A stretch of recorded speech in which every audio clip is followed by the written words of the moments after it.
The broadcast is now starting. All attendees are in listen-only mode. Good morning, folks, and welcome to today's webinar. This is Dr. Charlie Hall of Texas A&M University. This is the second in our lineup of 7 webinars in our series, and we're pleased to present today social media tips for the green industry firms. Of course, I would be remiss if I didn't mention our sponsors. First of all, the Texas Nursery and Landscape Association is our primary sponsor.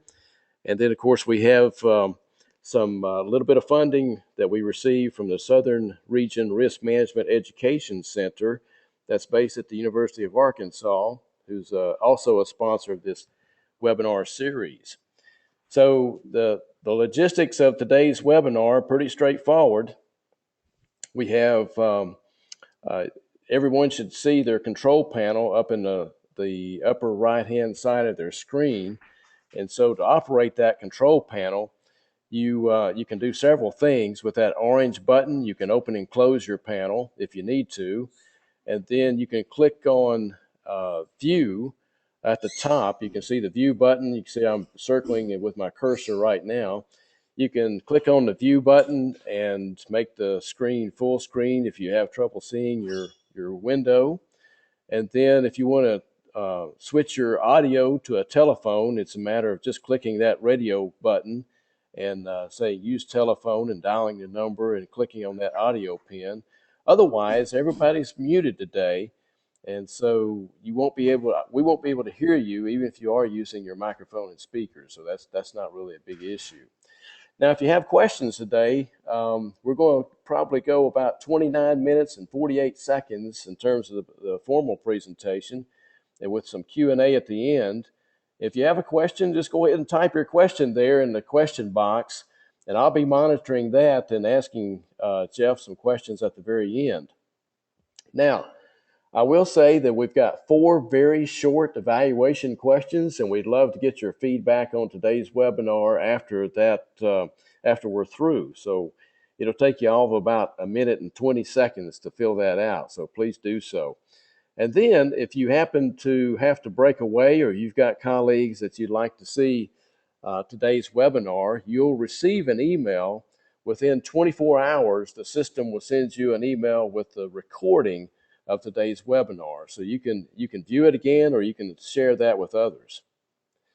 Now, let me introduce today's speaker. It's my pleasure to introduce a friend and colleague. Jeff Corin today is going to be our speaker, and Jeff is a digital marketing consultant who helps green industry businesses utilize social media and internet marketing to create exceptional customer experiences. Now, in the first part of Jeff's career, he was a Fortune 50 sales and marketing executive, and later he founded a landscape company that earned numerous industry awards, including being named a Small Business of the Year. Now, today, Jeff is an author and regular contributor to leading business publications and websites like Forbes, Social Media Examiner, and his own website, which Technorati Media ranked among the top 100 small business blogs in the world. So Jeff's got a lot of experience in social media, and that's why we're having him as our special guest to discuss this today. So Jeff's clients they especially value his skills for simplifying technology and complex business ideas to make them practical and useful. And so that's why we're bringing him here today, and we're excited to have him. And so, Jeff, I'm going to turn the floor over to you and make you presenter as soon as I find your name in the list of all the thousands of people that are online today. And so you should be getting a message saying, share my screen. I'll turn it over to you. Thanks, Charlie, and thank you, everyone, for being here. Is my screen showing up okay?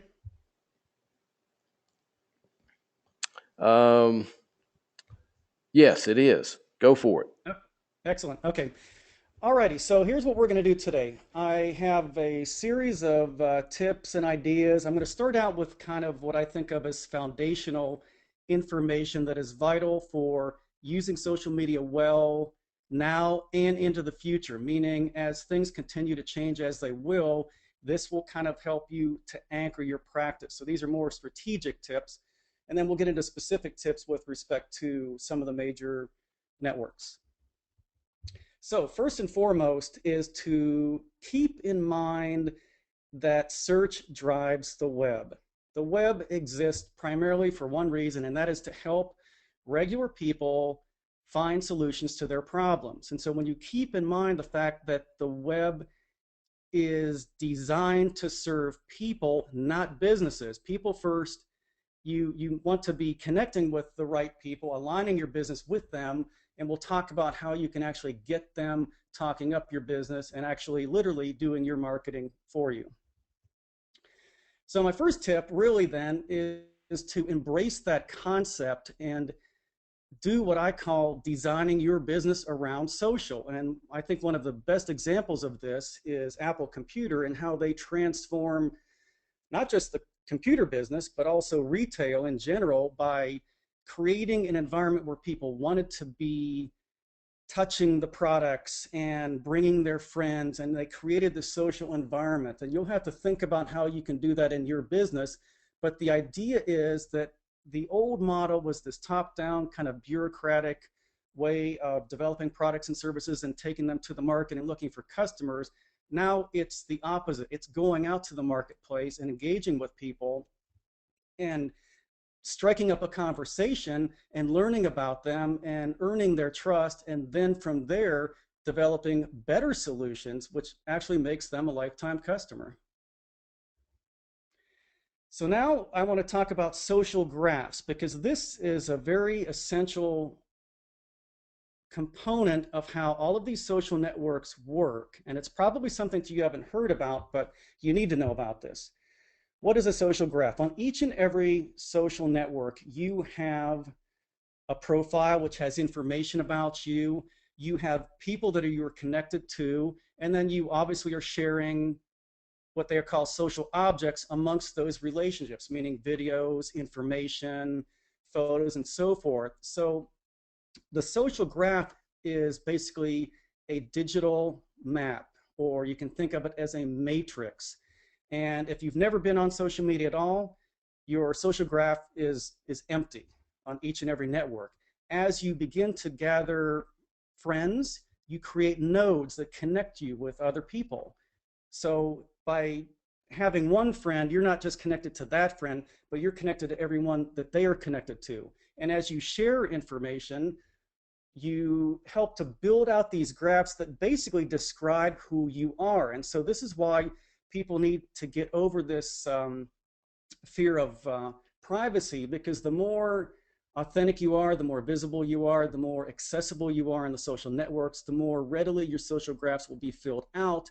And those social graphs are basically used by the respective networks and search engines to align you with your ideal customers.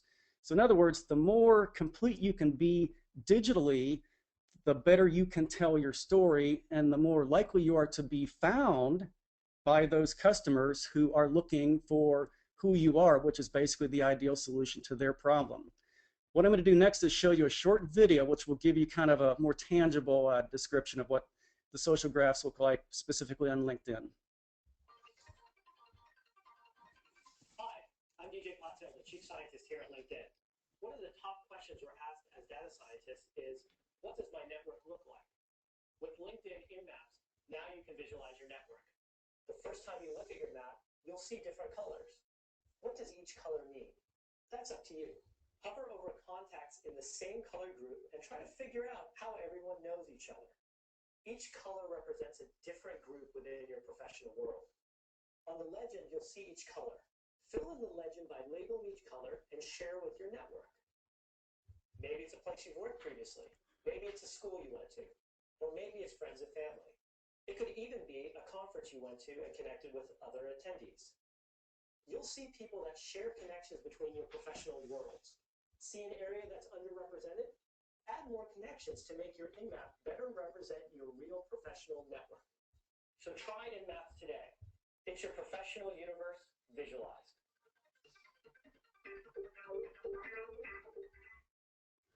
So if you'd like to experiment with that, just Google LinkedIn Maps, or they used to be called In Maps, and it's very interesting. Just like you said, hovering over one name, you see who's connected to whom, and you get this sense of the fact that you can actually use LinkedIn to basically connect the dots and to grow your business by connecting with people that may be influential, or if literally you're trying to seek out a particular type of customer. And so this is what the search engines are doing. They're using these digital maps to create opportunities for advertisers. So the whole point is that you're trying to grow a business, but they're trying to sell advertising to companies like you. So if you help them do what they're trying to accomplish, which is sharing lots of information, which they're indexing, then you're basically playing the game well. And so that's really how this thing works, is to basically understand that people are using the web to search for answers to problems. You need to be that solution. And the way to do that is to be a content provider. Now, I had this question come up recently by somebody in the green industry that asked me, where should her blog be? And I think ideally the blog is that source of valuable content. You need to be in the content business. That blog can be a standalone blog that points to your website, or it can be on a subdomain on your website. But the whole point is that if you're going to be successful with social media, you have to be giving the community something to talk about. You have to be attractive from the standpoint of the go-to source for some kind of information. And so we'll talk about how social media gets used to engage an audience, but really it's pretty darn tough to engage people if you don't have anything to say. You can envision going to a social networking event and people are not going to give you much of their time if you don't have something relevant to contribute to the conversation. So that's what your blog is all about. The idea being that a website gets updated periodically, a blog becomes a breathing, living source of information that gets updated frequently. And that, of course, attracts the social media attention, the eyeballs that you're looking for, and then, of course, the inbound links that drives traffic to your website. So this is how this really works. It's very, very simple, but most people tend to jump into social media trying to encourage that engagement, when in reality, you need to be starting with content. And it is an evolutionary kind of a thing here, where the content is what attracts people to you because they're looking for answers, and you are the source of those answers because you have experience, you have expertise. This is why those of us who are older have an advantage, because a lot of people think that, oh, I need to get somebody that's 20-something to run my social media networking and marketing and so forth. And you can do that, and they can probably do a very capable job of managing the technology, but there has to be somebody providing the content which drives that social media engagement. And then, of course, every business hopefully has a valid sales conversion process, and this is the formula. It starts off with content, then encourage engagement with social media, and then finally convert that engagement into new business. So I'm going to shift gears now and move into the channels and talk about kind of the pros and cons of all of them, and why you might want to be adjusting some of your strategies. I would say without question, green industry businesses love Facebook. And I will say that I like Facebook, but it is not my preferred channel, and I'll tell you why. Facebook is a filtered experience. They have this thing called their edge rank, where they filter how much content gets delivered to the community. And on average, that's about 15%, maybe 20% if you really have an active Facebook page. So here's somebody who I don't really know well, but I met her via Facebook. And she has a phenomenal site. And so I'm throwing this out here that if you want to learn how to make Facebook work well, I would encourage you to take a look at Sublime Garden Design. Look at those numbers. She has 509 likes, and more than half of that community is talking, meaning engaged with her actively. And how does she do this? She asked good questions. And what are the good questions? They are the questions that have no right or wrong answer. And this is very, very important. She does two things. She puts incredibly beautiful photos of landscapes out there. That's number one. And then number two, she asks good questions that encourage people to participate because everybody is looking for agreement. You don't want to be controversial on social media, or if you want to, just understand that there are some risks. So she'll ask a question like, is this a garden or a landscape? And then that encourages the community to give their opinions. Wouldn't you love to have a fill in the blank here, patio, arbor, water feature like this in your garden? Asking questions like that is so essential because that's what encourages the engagement. And obviously engagement is what's going to drive traffic to that sales aspect of that whole circle that we just looked at. And then of course, if you can't think of anything really creative, there are the simple questions like, what do you think? How about you? These are questions you should be asking whether you're on Facebook, LinkedIn, on your blog, even in a sales letter, let's say. You need to have that call to action. Okay, so that is Facebook. I could go into more details, but I would say that by and large, most people are familiar with it.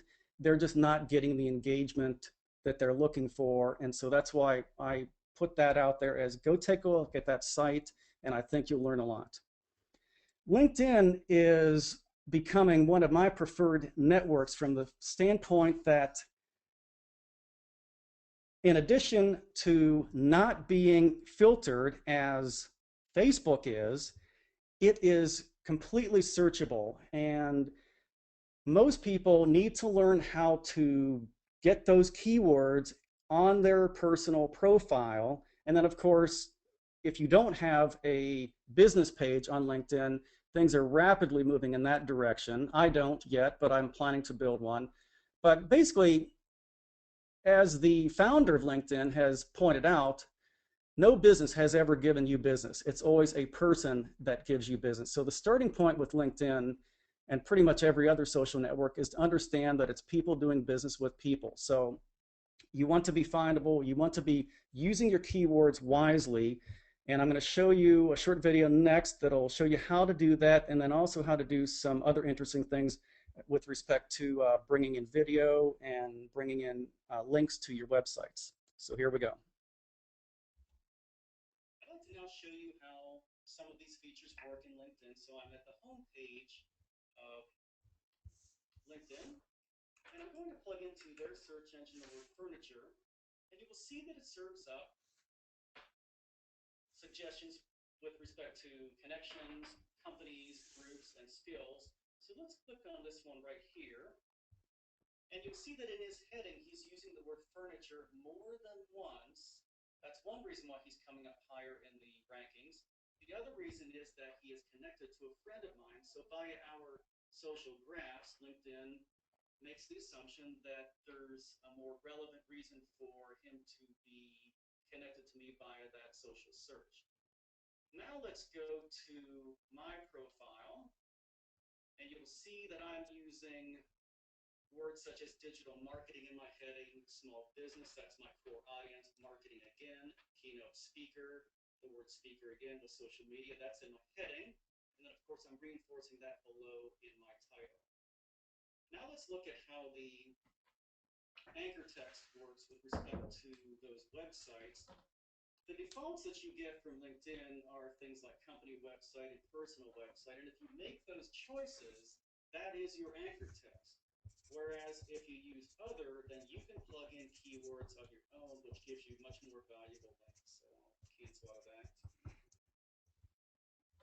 We'll go back down and take a look at the video, which I've embedded using the SlideShare presentation application. So on the first slide, I'm simply introducing it and telling people to click further, and then they will make a click there. It will take them to the YouTube video that's embedded in the second slide.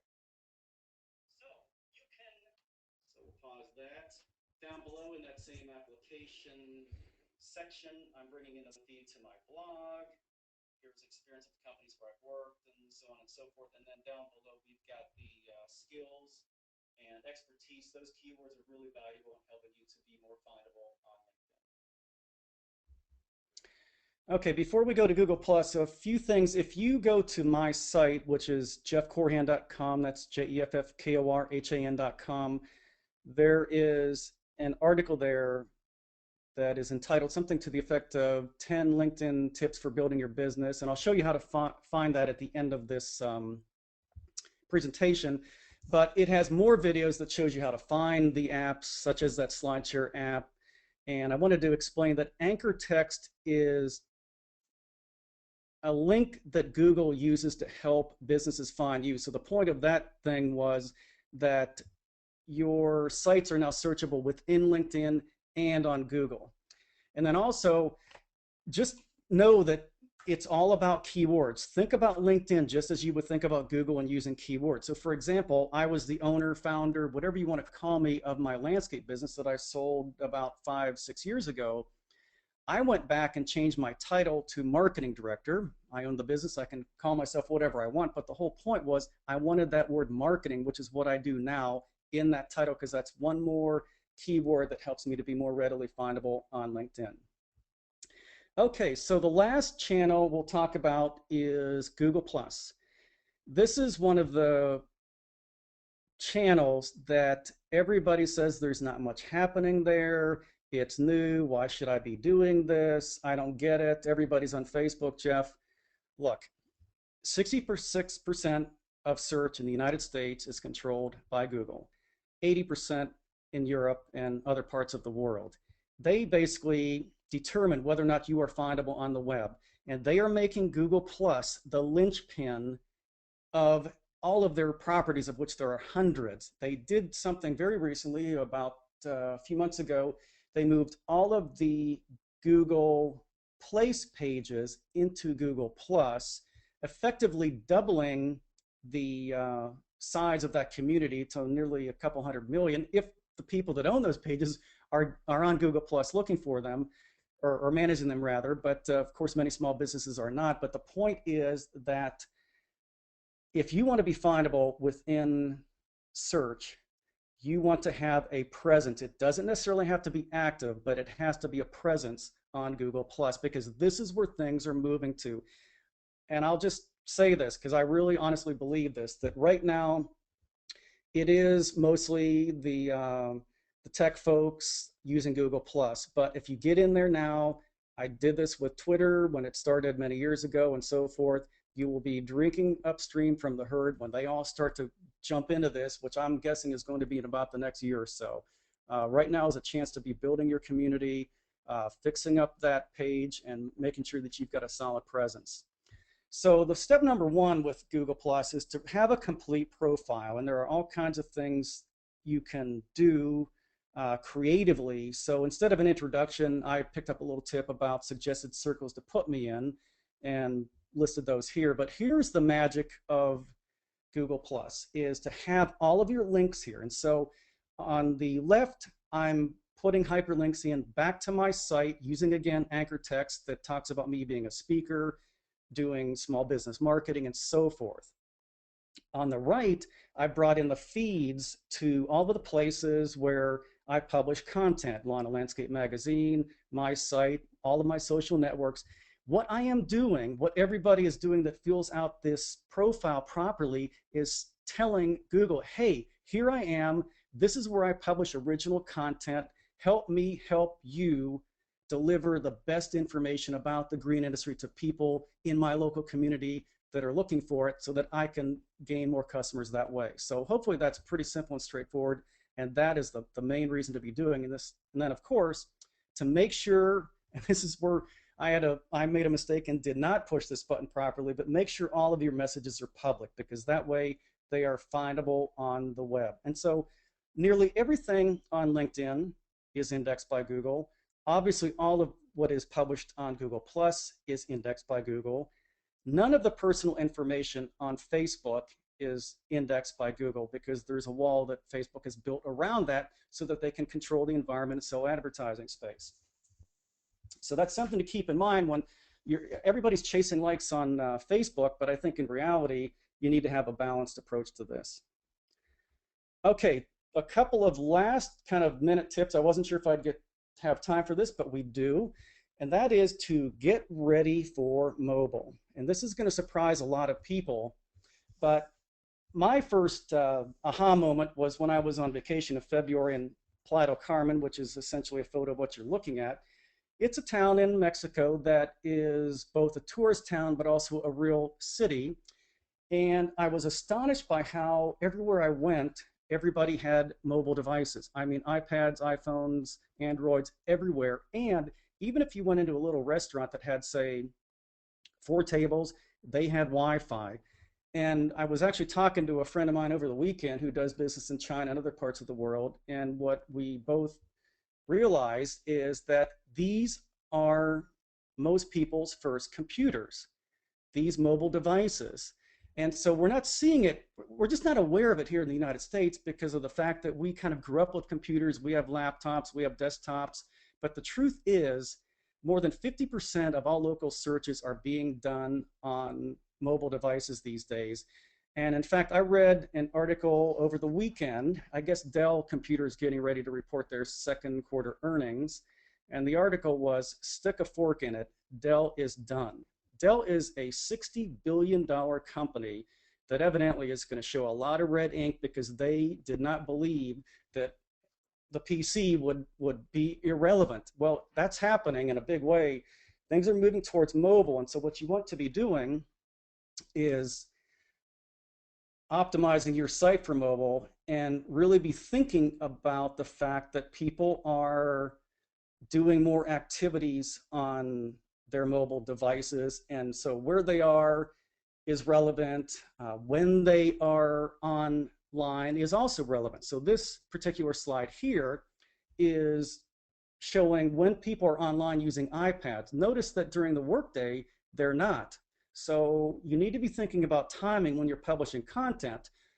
People check their social networks early in the morning, obviously, but most of them are using them pretty actively during the evenings and also on weekends. So I work with a lot of clients trying to get them started with this, especially blogging. And we are trying to publish at least one blog post per week. And so my recommended time for doing that is first thing Sunday morning, because it's there for the weekend folks that are checking on the weekends, and it's there first thing Monday morning for the rest of the community. But basically, you'll learn as you get more active when you're getting the most clicks, and you need to adjust your posting as a result of that. So before I turn it back to Charlie, I just wanted to give you a little tip here. And this works on any site, but it'll also work on mine. If you see that red at the bottom, if you go into a Google search box and type in site : space, then the website without any www, and then whatever you're looking for, Google will serve up the results for that specific site. So if you're looking for more on Google Plus or LinkedIn or so forth, on my site, this is one way to find that information. Well, that's fantastic, Jeff. In fact, let me take back the control of the presentation for a second, and we'll get down to some questions here.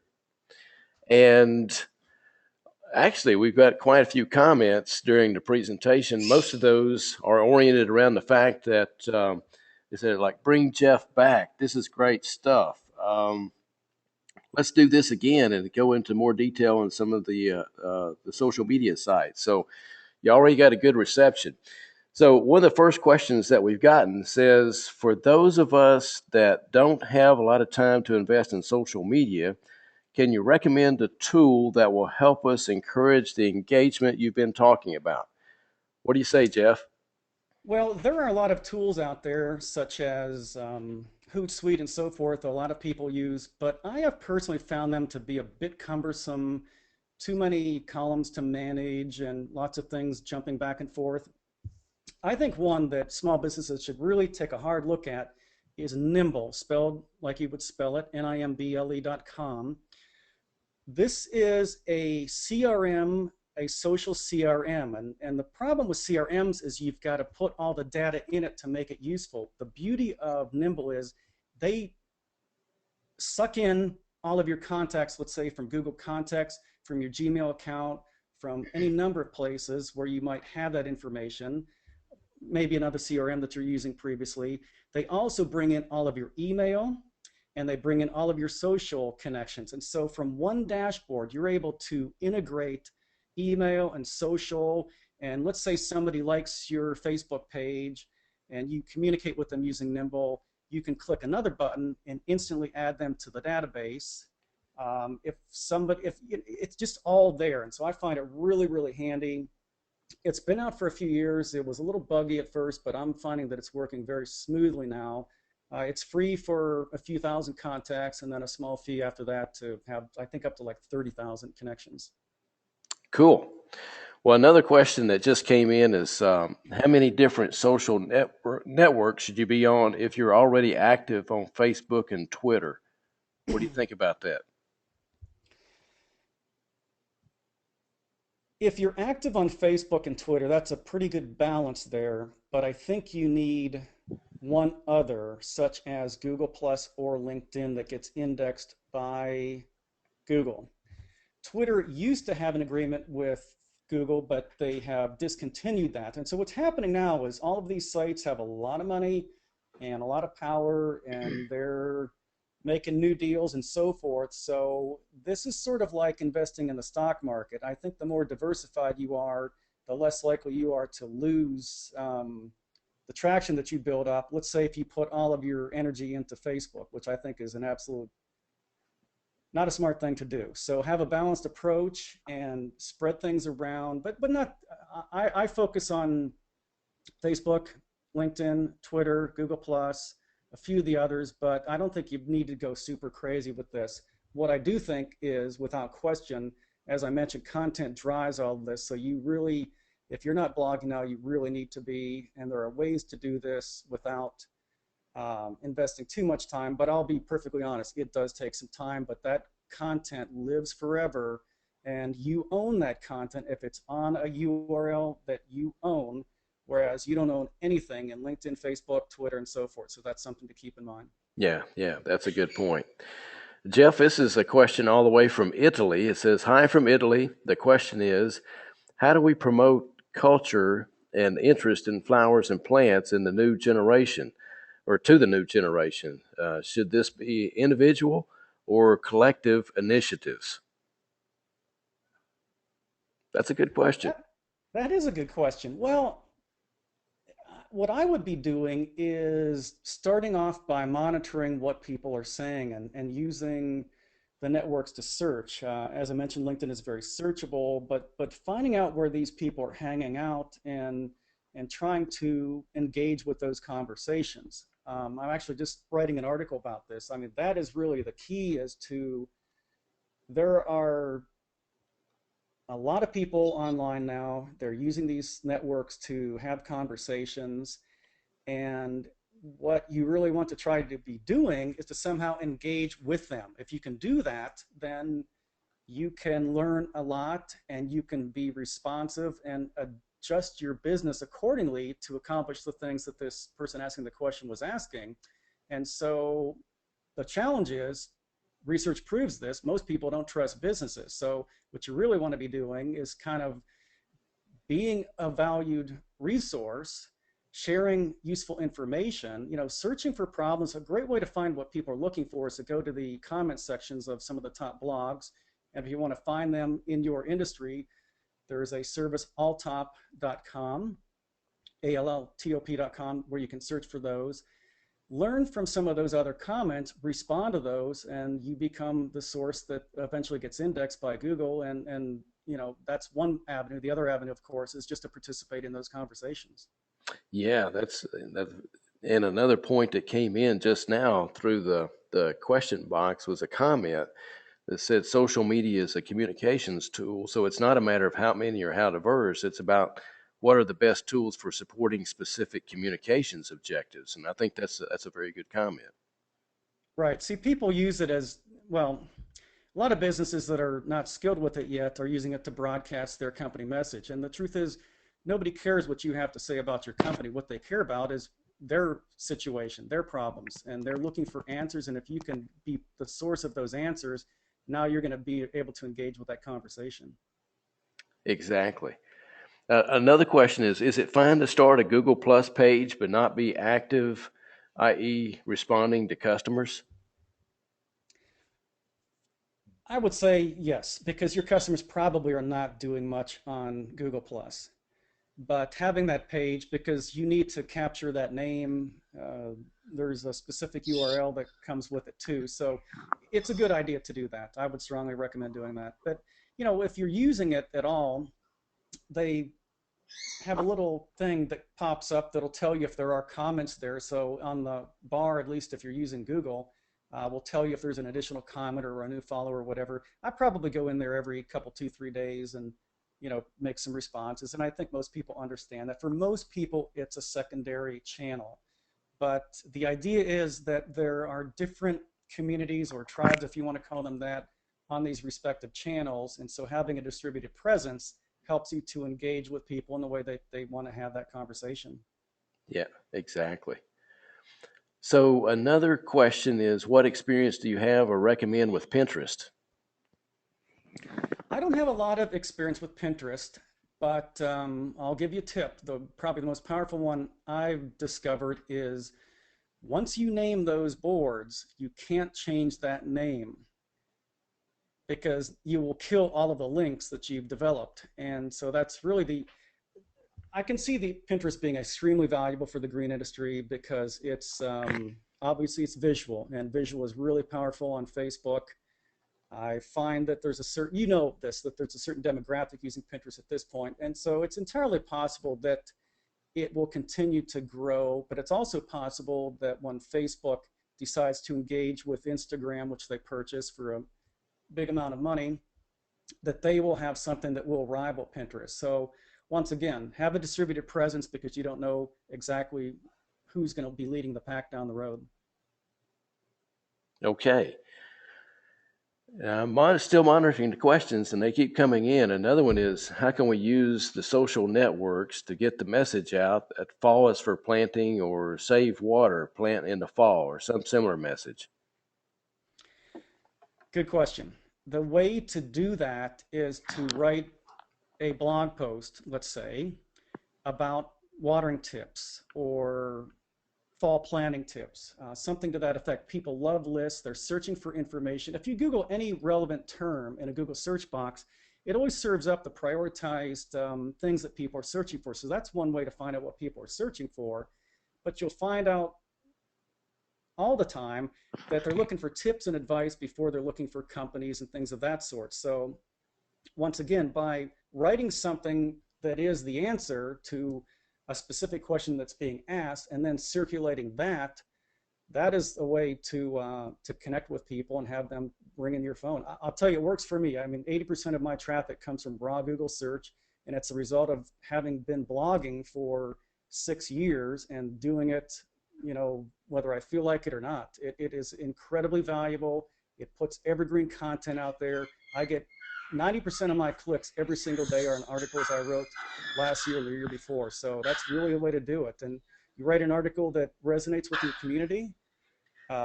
Next year, when the season comes up again, write a different version of it. It'll still be just as valuable. Very good. It still comes down to content is king. Okay, Jeff, last question. It says, for those of us that are just getting started, and maybe others who have been at it for quite a while but still aren't getting results, can you recommend a good book that will help?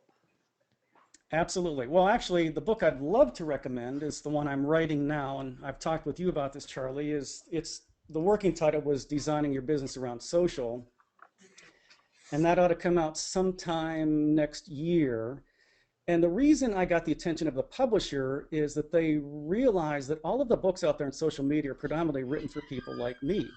There really isn't a really good book for green industry businesses and what I call mainstream businesses that I work with in retail or hospitality or wherever. But probably the most useful one that I've come across is a book called Simply Launch by Michael Stelzner, Stelzner. He's the founder of Social Media Examiner, which is a site where I guest publish. I highly recommend the book and most especially his site. They're always putting lots of great content out there. It is without question one of the best sources of information on social media for a small business. Exactly. Well, Jeff, we've come to the end of our allotted time, but again, I appreciate everyone's comments and their questions. And just as a reminder, this is being recorded, and so you'll receive an email within the next 24 hours with a link to the recorded version of this webinar. So you'll be able to refer back to it or share that with others. Now, as I mentioned earlier, this is the second of a series, and so you can see some of the other topics that we have lined up and some of the other dates in the future. And I'll be sending that out through the normal green industry, trade press, etc. And if you by chance have missed some of the seminars in the past, the web link that you see down at the bottom of this particular slide, ellisonchair.tamu.edu/multimedia/webinars, has all of those that we have archived in the past. And of course, this one will be web archived in the same spot. So, Jeff, thank you very much. That was outstanding material today. Thank each of you who have been online for participating. Thank you for the comments and the good questions that you provided. And we'll see you next time. Take care.